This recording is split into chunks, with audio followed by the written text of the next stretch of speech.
आदाब नाज़रीन, जी जम्मू कश्मीर लद्दाख देख रहे हैं आप। मैं हूं आपके साथ सदफ सैफी। बुलेटिन की शुरुआत करेंगे बड़ी खबर के साथ।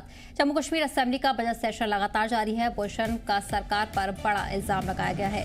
जम्मू को नजरअंदाज करने का इल्जाम लगाया है। कश्मीर के कई अजला में बिजली डिपार्टमेंट घाटे में है। बजट सेशन के दौरान आज फिर एक दफा अपोजिशन ने सरकार पर जम्मू रीजन की अनदेखी का इल्जाम लगाया। बजट डिमांड पर चर्चा में हिस्सा लेते हुए उधमपुर के विधायक पवन गुप्ता ने बजट एलोकेशन से लेकर मुलाजिमीन की तादाद तक में जम्मू रीजन के साथ इम्तियाज बरतने का इल्जाम लगाया। ग्रांट डिमांड पर पहली बार बोलते हुए पवन गुप्ता ने पावर और हाउसिंग मिनिस्ट्री का खास तौर पर जिक्र किया। उन्होंने इसे जम्मू रीजन के साथ बड़ी नाइंसाफी करार दिया। जेके असेंबली में आज इस मामले को उठाया गया। सर, हमारे केपीडीएसएल के अंदर में एम्प्लॉइज है 6342। जम्मू जो सारा स्कैटर्ड है उसमें हमारे मुलाजिम है 4689। उनका बजट है 585 करोड़ का, हमारा बजट है 418 करोड़ का। मैं ऐसे ही 2-4 फैक्ट बताऊंगा क्योंकि मैं हर ग्रांट में बोल रहा हूँ। First time I am speaking on the grant. आपका स्क्वेस्ट में जैसे सिंह साहब यहाँ बैठे हैं, 87 मुलाजिम है आपके कश्मीर में। जम्मू में 727, उनका बजट 334 करोड़ का, हमारा 199 करोड़ का। सर ये क्यों फर्क आ रहा है? फिर उसके बाद में आप चलिए एसएमसी के हाउसिंग डिपार्टमेंट में आ रहा हूँ। हाउसिंग में ये जो कश्मीर में एसएमसी का बजट है 228 करोड़ का, हमारा बजट है 179 करोड़ का। क्यों फर्क है? फिर तो सर डायरेक्टर लोकल बॉडीज जो जम्मू और कश्मीर की, इसमें तो पूरा ही बद पिट गई हमारी। सर 166 करोड़ रुपया आप कश्मीर की म्यूनिसिपैलिटी को दे रहे, जबकि बराबर है दोनों। 79 हमारे ये छोटे है और हमारे को 93 करोड़ रुपया दे रहे हैं। Sir this is a great injustice we should have rectified. दूसरी तरफ पवन गुप्ता ने जम्मू और कश्मीर खित्ते के दरमियान भेदभाव को उजागर करने के लिए कई अजला में बिजली बिलों की देनदारी का आंकड़ा पेश किया। उन्होंने कहा कि जम्मू के बनिबस्त कश्मीर के कई अजला में बिजली डिपार्टमेंट जबरदस्त घाटे में है। सर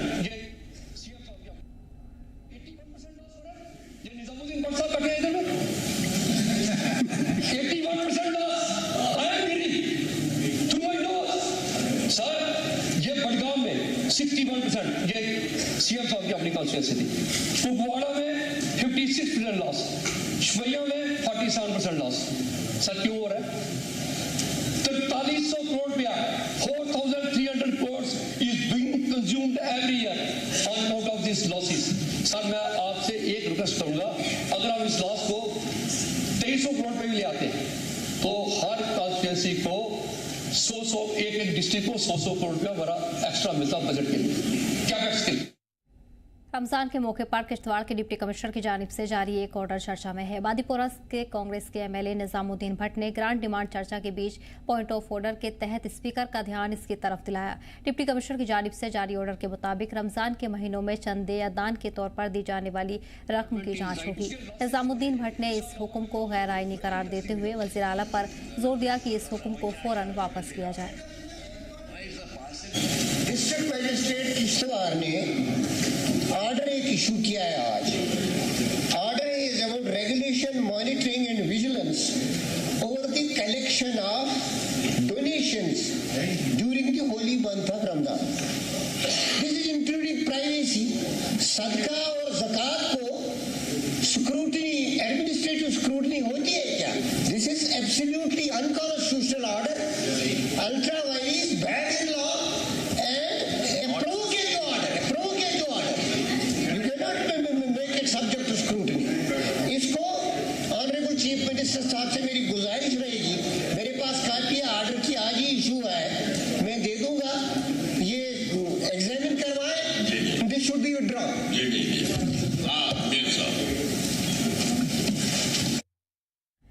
इस मामले पर जम्मू कश्मीर असेंबली में कांग्रेस एमएलए गुलाम अहमद मीर ने भी ये मुद्दा उठाया और कहा कि ऐसा पहली बार हुआ है कि अफसरान मजहबी मामलात में दखल दे रहे हैं।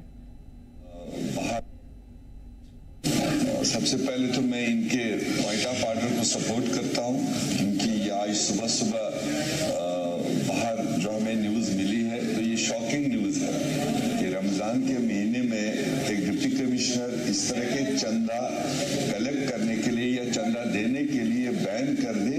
ये शायद भारत के इतिहास में पहली बार कि एक कौम को, एक मजहब को, जो यही महीना है इबादतों का और दूसरों को मदद करने का, का, गरीबों का, उस पर इस तरह का ऑर्डर करे, it should be revocable. I think chief minister साहब को इसको नोटिस लगे।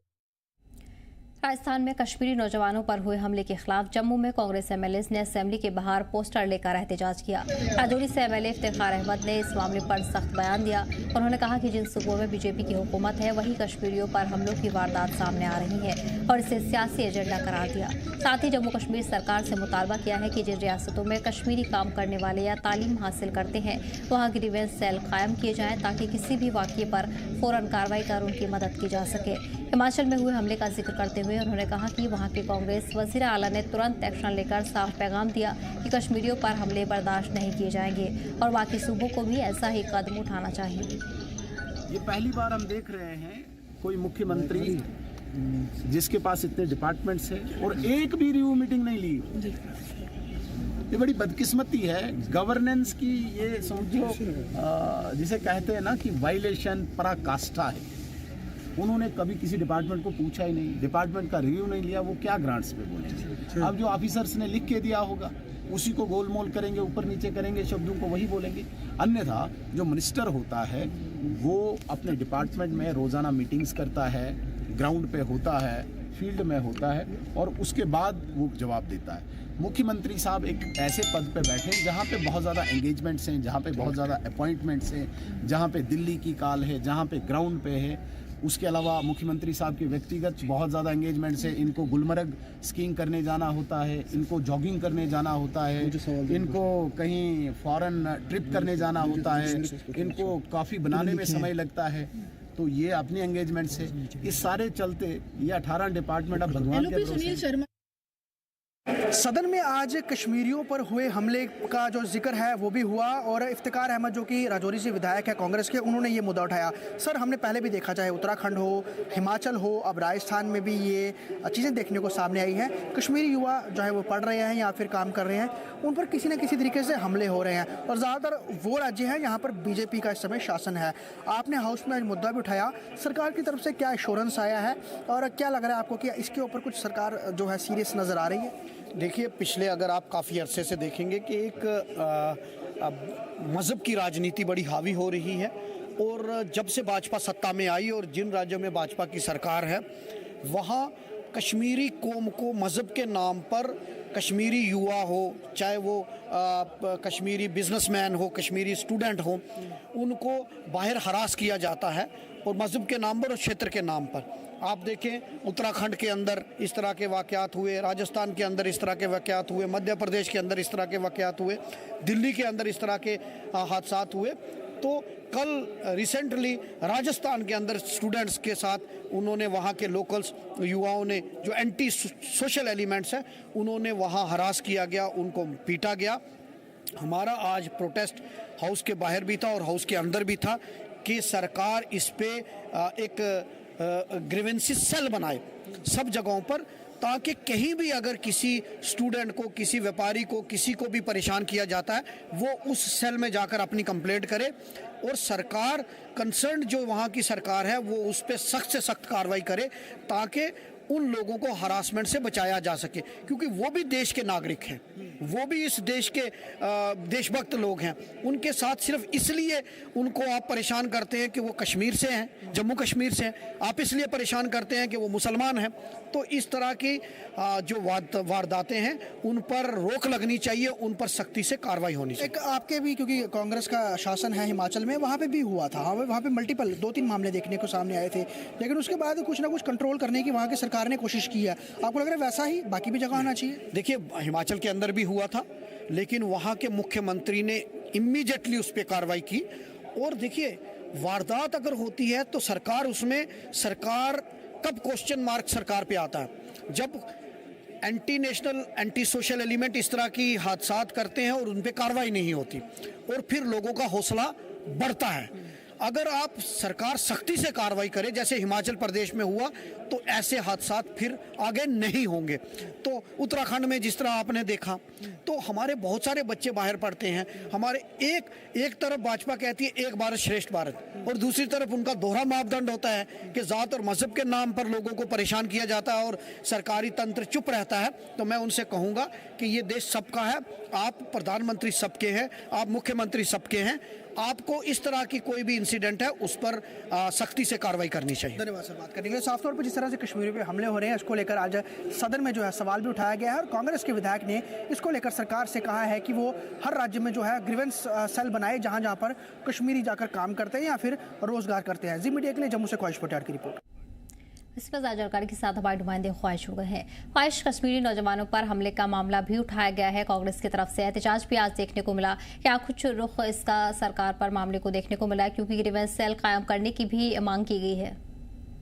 बिल्कुल, आपको मैं बता दूं कि कांग्रेस के विधायकों द्वारा आज हाउस के बाहर जो है पोस्टर लेके इसका विरोध किया गया, जो कि यहाँ पर ये मसला बना था छात्रों के साथ राजस्थान में। साथ ही साथ इफ्तिकार अहमद ने सदन के अंदर भी ये बात उठाई और जब हमने उनसे बात की उन्होंने कहा कि इसका अल्टरनेट यही है कि एक तो ग्रीवेंस सेल बनाया जाए ताकि जहाँ पर भी कहीं कोई हमला होता है तो तुरंत जो है संज्ञान लिया जा सके और उनको जो है सबसे पहले जो है सहायता प्रोवाइड करा जा सके। साथ ही साथ ये उन राज्यों में हो रहा है जहाँ पर बीजेपी की सरकार है और बीजेपी ज्यादातर जो है वो रिलीजन की पॉलिटिक्स करती है और उसकी वजह से कहीं ना कहीं आपस में जो हेट जो एक जो सिचुएशन है वो भी बनती है। तो उसके तहत बीजेपी के शासन में ज्यादा इस तरह के हमले हो रहे हैं। वहीं उन्होंने हिमाचल का एग्जाम्पल देते हुए कहा कि हमले वहां पर भी हुए थे, लेकिन वहां की सुखू सरकार ने तुरंत इस पर संज्ञान लिया, FIR दर्ज किया और उसके बाद कहीं ना कहीं वहां पे लोगों को एक संदेश दिया कि अगर इस तरह की कोई हरकत करता है तो उस पर कार्रवाई होगी। तो इस तरह के ही कुछ जो आप कह सकते हैं कि कार्रवाई बाकी राज्यों को भी करनी चाहिए। पर्टिकुलरली उत्तराखंड की बात करें, वहां हमले हुए हैं। इन्होंने मध्य प्रदेश का भी जिक्र किया, राजस्थान में भी घटना हुई है। इन तमाम राज्यों में जो है वो बीजेपी की सरकारें हैं और इन्होंने अपनी नाराजगी जताई है। ओवरऑल क्योंकि यहाँ होम डिपार्टमेंट तो यहाँ पर उपराज्यपाल के पास है, लेकिन एक जो कंसर्न है वो यहाँ पर मुख्यमंत्री तक देने की कोशिश की गई है ताकि वो इन राज्यों के मुख्यमंत्रियों से बात करें और वहां पर जो भी जम्मू कश्मीर के नागरिक काम कर रहे हैं उनकी सिक्योरिटी जो है श्योर कर सके और साफ तौर पर ऐसा कोई हमला होता तो तुरंत कार्रवाई करे ताकि लोगों को ये रहे कि अगर इस तरह की कोई हरकत करने की कोशिश करेगा तो उन पर कार्रवाई होगी। तो ये कुछ मांग आज कांग्रेस के विधायकों द्वारा उठाई गई है और उन्होंने अपनी बात जो है वो सदन में रखी। साहिर, ख्वाहिश, इस मामले को लेकर कई तरह के मामले कश्मीरी नौजवानों के साथ सामने आ चुके हैं, चाहे शॉल वालों की हम बात करें या फिर कश्मीरी नौजवान पढ़ने लिखने वाले बच्चों की बात करें। ऐसे में जो बीजेपी लीडरान है उनकी तरफ से किस तरह के रद्द-ए-अमल सामने आया है, क्योंकि बीजेपी रियासतों पर ही ये इल्जाम लगाए गए हैं? देखिए, जो बीजेपी की अगर हम लोगों की बात करें तो उनका साफ तौर पर कहना है कि इस तरह की घटनाएं सही नहीं है, यकीनन नहीं होनी चाहिए और जहां भी इस तरह की कोई घटनाएं होती हैं तो इस पर कार्रवाई होनी चाहिए। उन्होंने इस चीज को बिल्कुल भी समर्थन नहीं दिया, तो कंडेम भी किया है। साफ तौर पर उन्होंने कहा है कि यहाँ पर ध्यान देखेंगे, देखना होगा कि अगर कोई जाब्ती करता है तो वो जाब्ती नहीं होनी चाहिए। जबरदस्ती किसी के साथ भी कोई भी इस तरह की वाक्य ना हो जहाँ से किसी को यहाँ नारे लगाने की बात की जाए या फिर किसी तरह से परेशान करने की बात की जाए, ये नहीं होना चाहिए। उन्होंने अपनी तरफ से यही कहने की कोशिश की है और ये भी कहा है कि जहाँ पर ये इस तरह की घटनाएं होती हैं तो यकीनन वहाँ की सरकारें जो है वो संज्ञान भी लेती हैं, मामले भी दर्ज होते हैं। तो ऐसा ये कहना सही नहीं है कि वहाँ की सरकारें कुछ एक्शन नहीं लेती हैं, एक्शन होते हैं, लेकिन ओवरऑल अगर ऐसी घटनाएं होती हैं तो नहीं होनी चाहिए।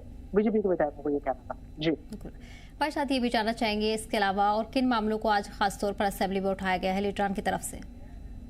देखिए, मल्टीपल मामले हैं, चाहे वो महराज मलिक की को रिहाई दिलवाने की बात हो, इसके अलावा अलग अलग ग्रांट्स की बात हो, सकीना और जो सजाद लोग हैं उनके बीच में तीखी नोक-झोंक हुई, वो कुछ डेली वेजेस का इशू था। उसके अलावा अलग अलग बातें उठी क्योंकि आज की उनके ग्रांट्स पर जो है उन्होंने अब जवाब देना है।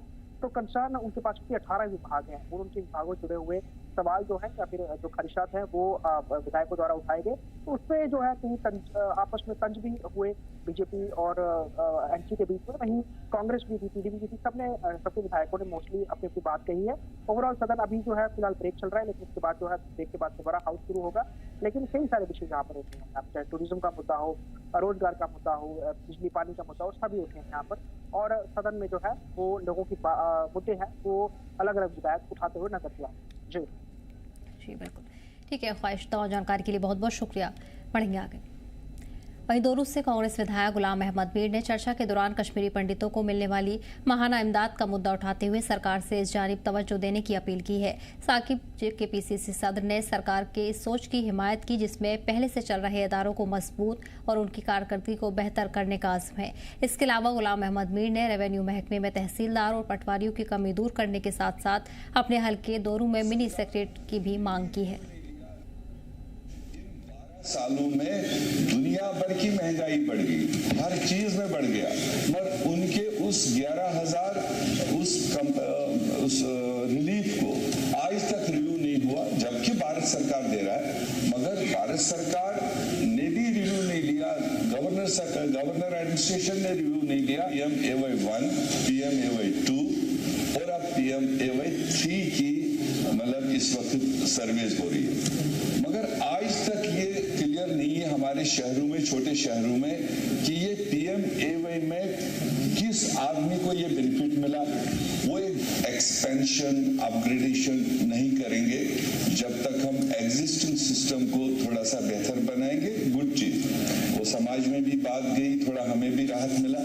जहां तक बात है कि एग्जिस्टिंग सिस्टम को ठीक बनाने के लिए, तो उस डायरेक्शन में भी कोई खातिर खा हमने इस पिछले साल 1.5 साल में इम्प्रूवमेंट की ओर फिलहाल नहीं देखा।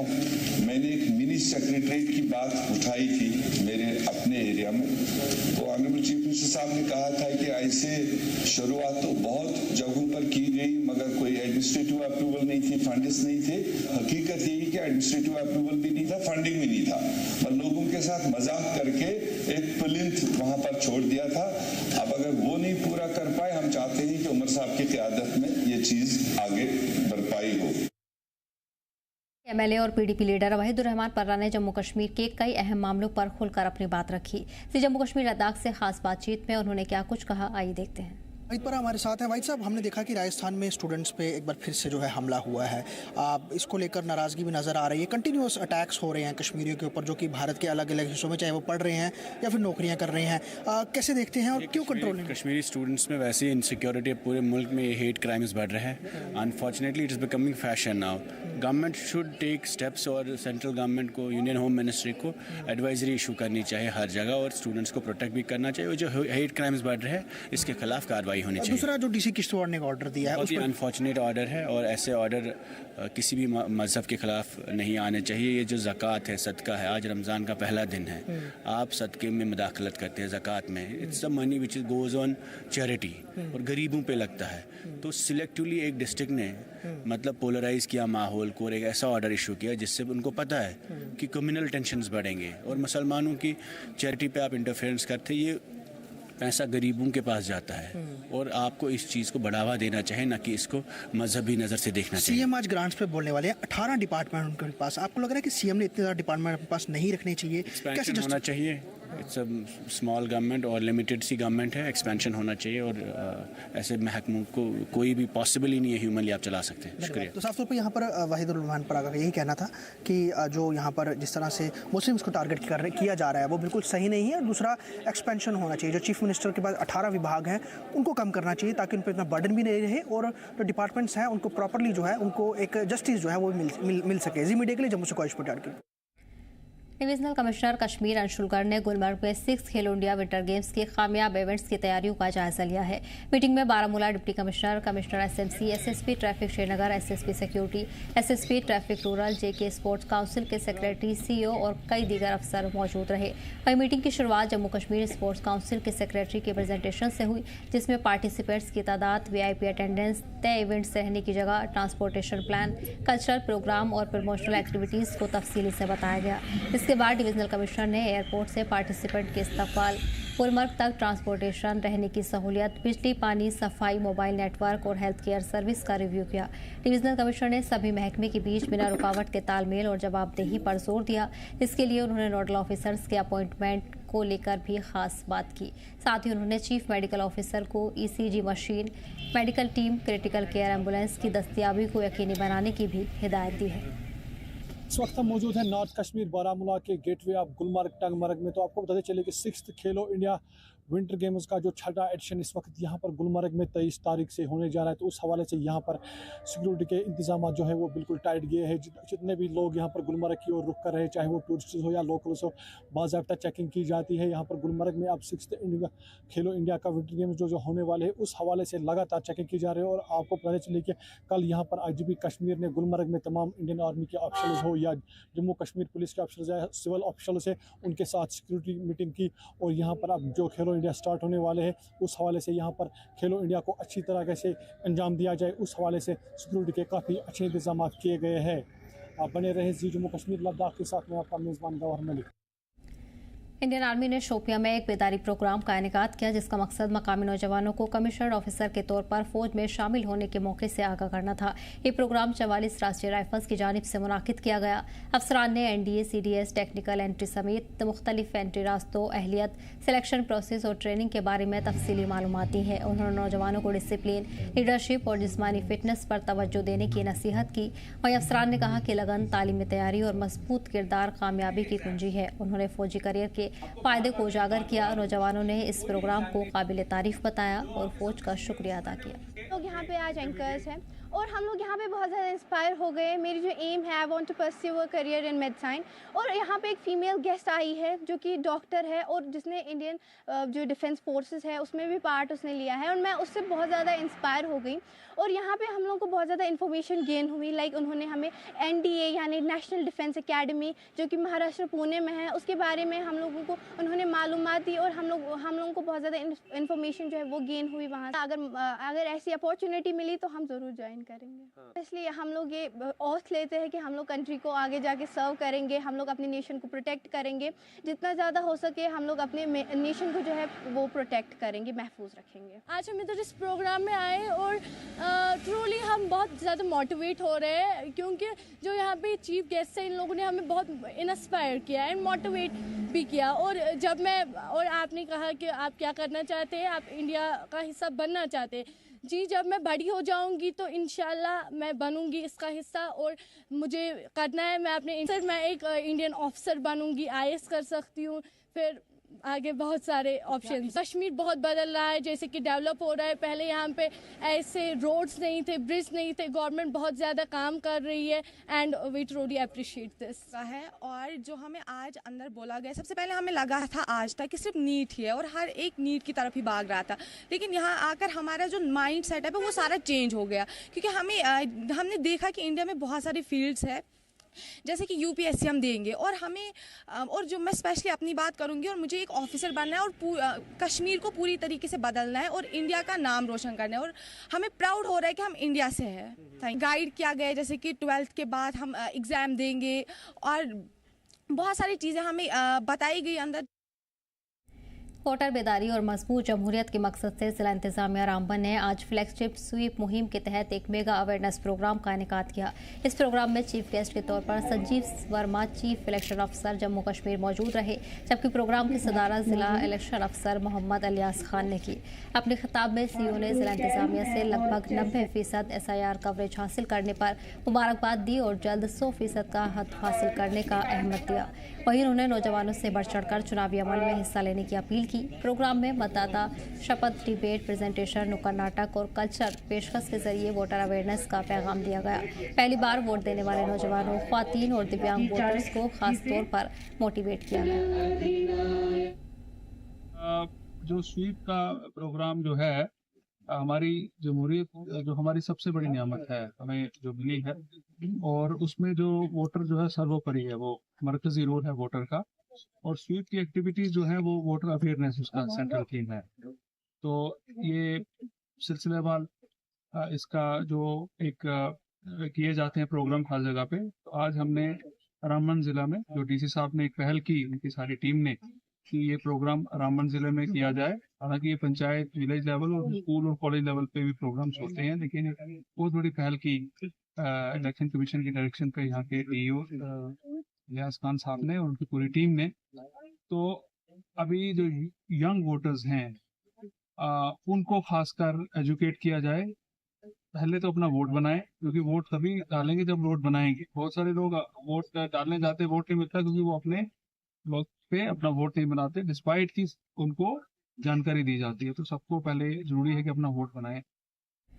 फिलहाल इस बुलेटिन में इतना ही। हमें दीजिए इजाजत। देखते रहिए जम्मू कश्मीर लता।